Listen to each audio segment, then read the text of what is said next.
can follow teacher back on the. Okay, very good. So, please place your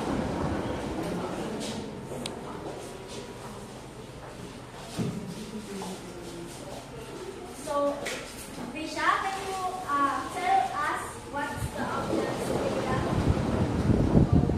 Teacher, they got a towel, a lotion, and Minji, Lovely, and Erica got this object from our class. So, what do you think is the use of these objects? Yes, Minji? Teacher, I think that object is used when we go to the beach. Okay, very good. So, these objects we can use, or the person who will wear this can maybe go to the beach. So, when answering those questions I asked Mijik, so what is your basis that you come up to those answers of yours, Mijik? It's because of that object, teacher. Okay, very good. So, from this object, Mijik can close on answering those questions that I asked her earlier. So, on that answer of Mijik, is an example of what we call drawing conclusions. So, drawing conclusions is what we will going to discuss this afternoon. So, this afternoon we will know more about what is drawing conclusions. But before that, I have prepared here a classroom rules that you must obey and play during our class discussion. So our classroom rules has an acronym of everybody. Goose. So let's know what rules are used. So for the letter C,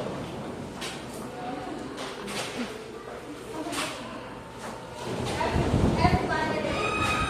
Concentrate and connect ideas.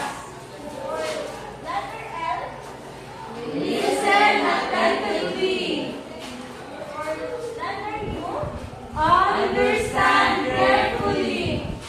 for letter E, Engage actively. and lastly, show respect.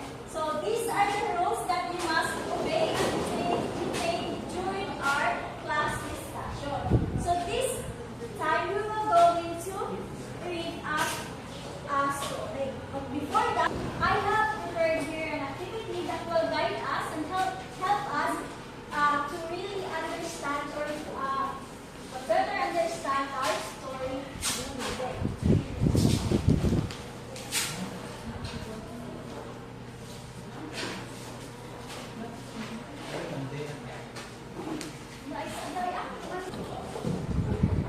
Okay, I will call students to come here in front and circle the correct answer for this question. So, first, Lovely. Number 1. Okay, Risha. 3 and 4.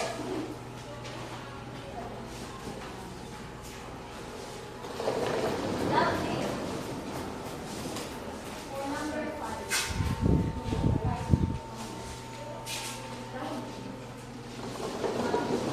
Jewel for number 6.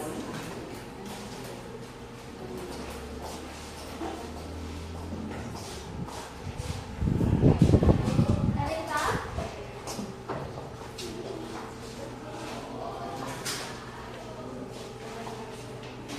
Bihar. For 8 and 9. 8 and 9. Okay, Reggie. For last.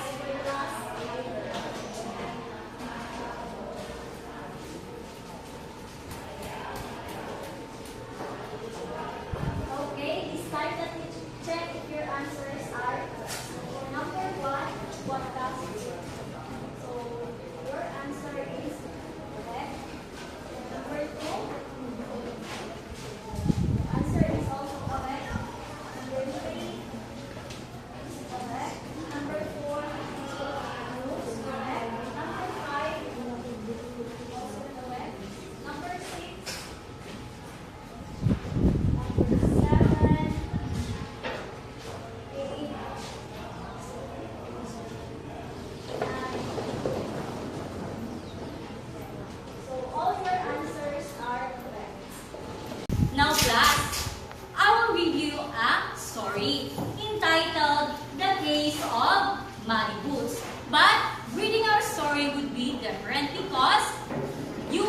write your own prediction of what would happen next to the story.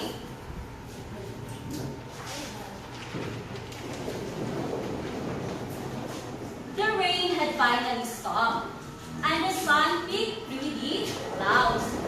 Liam raced to the living room window to see if the swing set was dry enough to play on. He stopped dead in his tracks. A huge, dark, muddy footprint stood right in the middle of the green rug. Dad always said, no shoes inside. But Dad was at work, and Mom was in the kitchen baking cookies. Liam looked closer at the print. It was too long and wide to be his own sneakers. A strange smell, like wet dog and pine needles, filled the air near the stain.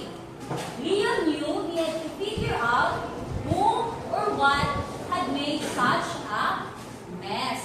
From the first part of our story, what do you think would happen? What do you think would Liam do next to identify the culprit? All you need to do is just to choose one of these two. So I will pause to them and place it there. So, Miss Lovely, can you please come here in front and choose what do you think would happen next to the story? We will investigate and follow the footprints picture. Okay.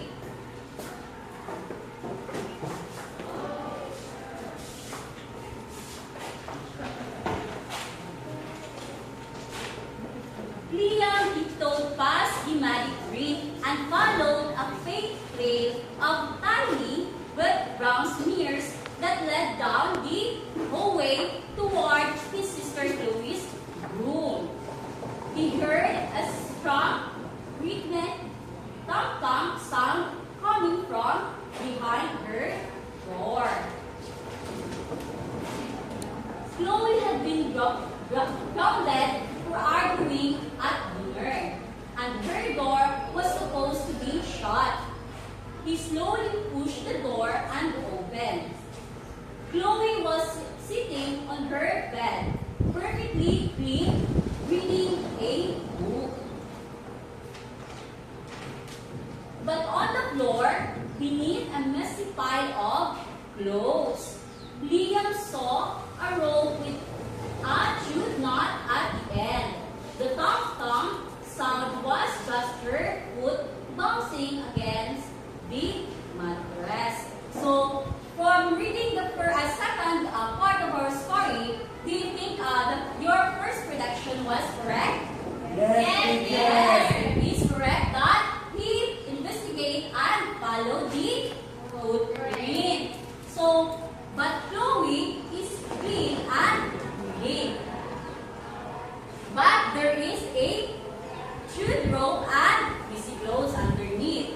Where do you think is the actual culprit is now, and what are they doing? So, Love, can you come here in front and choose a prediction?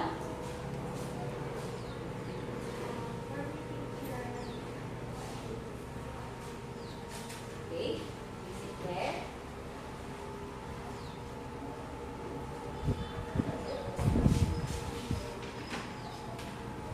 Liam backed out of Chloe's room and noticed that the string on the back door was swinging slightly, as if someone had just opened and closed it quickly.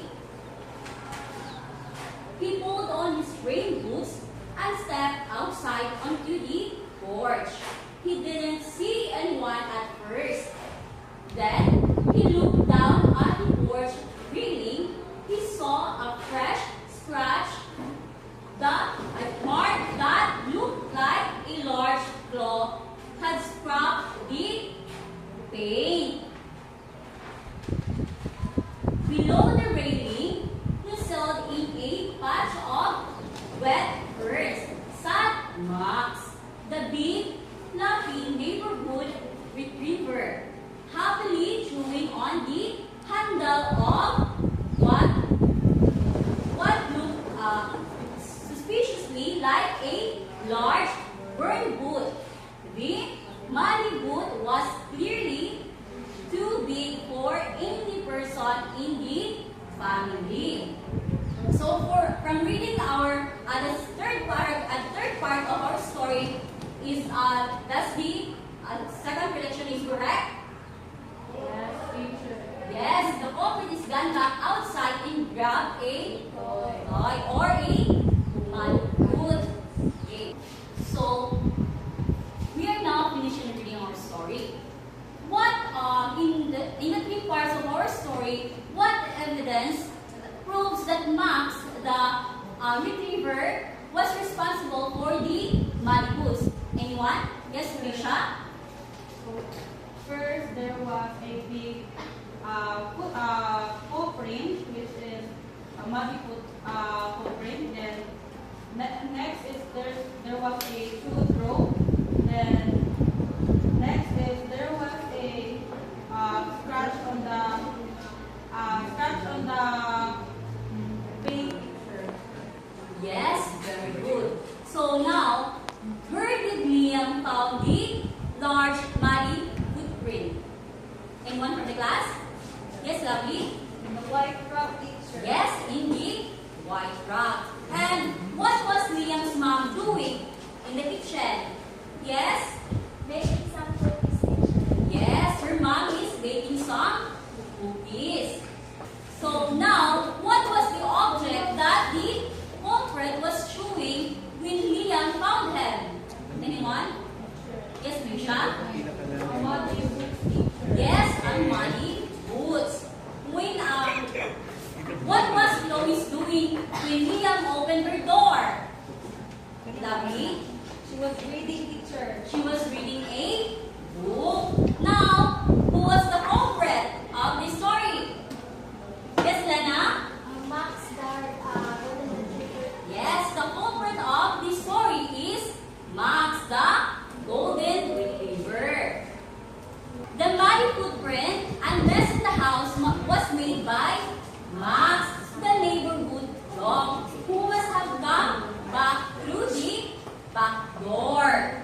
The story never says directly that Max was the culprit, but we can draw this conclusion by using all the clues that the author gives, and those clues are the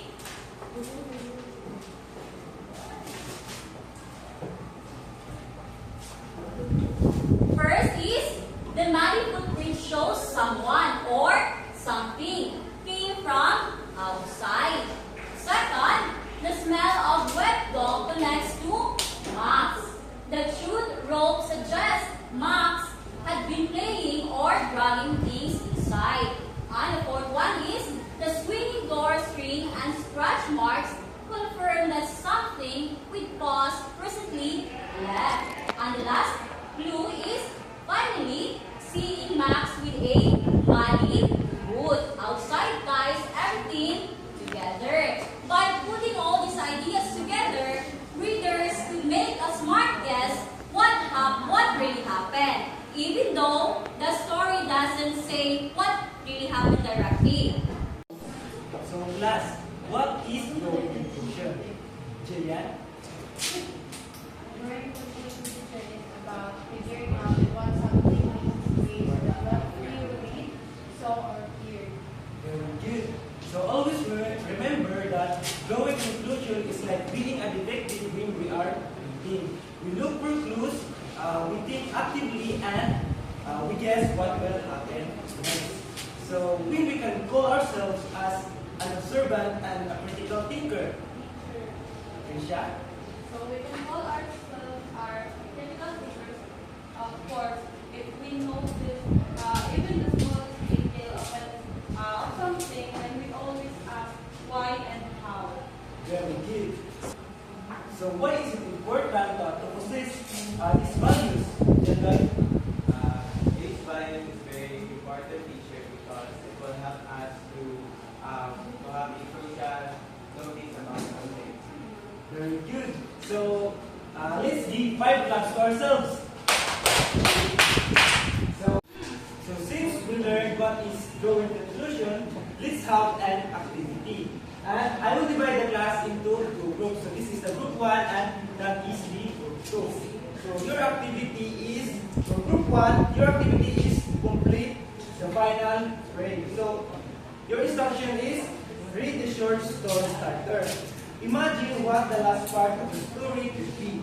Write your own conclusion in 3 to 5 sentences, making sure that it fits in the events already given. So for the group 2, your activity is clue to conclusion chart race. So the instruction is your group will receive mixed clue cards and possible conclusions. Work together to match the correct clues with the correct conclusion. Paste your final pairs on the manila paper in the correct order. Share your reasoning in the class. So this is for the group 1.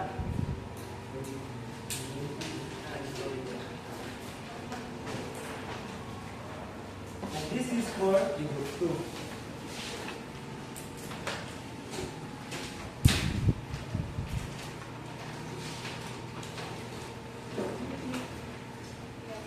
Okay, are you done, class? Yes, teacher. So paste your answers on the board. And group 1 will present first their activity.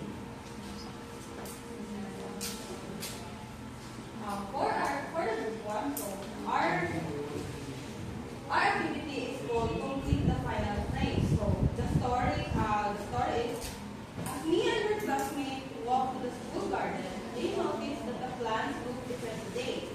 Some leaves have strange marks and the soil looked freshly disturbed. Their teacher, Sir Ramon, knelt down and inspected the ground. Class, I think something visited our garden last night, he said. So, for our conclusion, so the questions are, what do you think visited the garden? So our answer is, could be an animal like cat or dog because of the strange marks and the disturbed soil. Next is, what will the class do next? So, the class must fix the garden and put fence for protection. Then how will the situation be resolved? Of course, by taking care of the garden and securing the place. That would be all, teacher. Okay, very good. Let's give 5 claps for group 1. Group 2, paste your answers on the board and present into the class.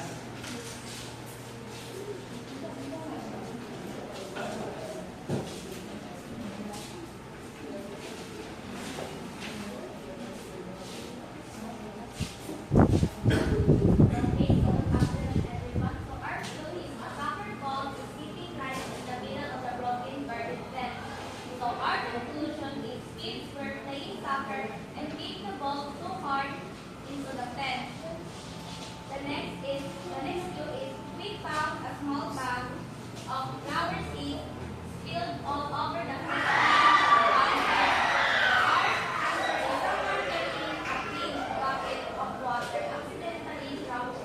Okay, very good. Let's give 5 claps for group 2. Okay, all of your answers are correct. So because of that, all of you will earn 20 points.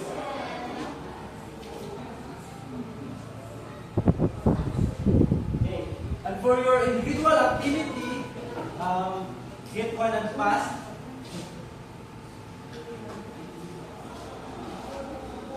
Are you done, class? Yes, teacher. Okay, pass your papers forward, last time. Okay, I guess that's all for today. Goodbye, class. Goodbye.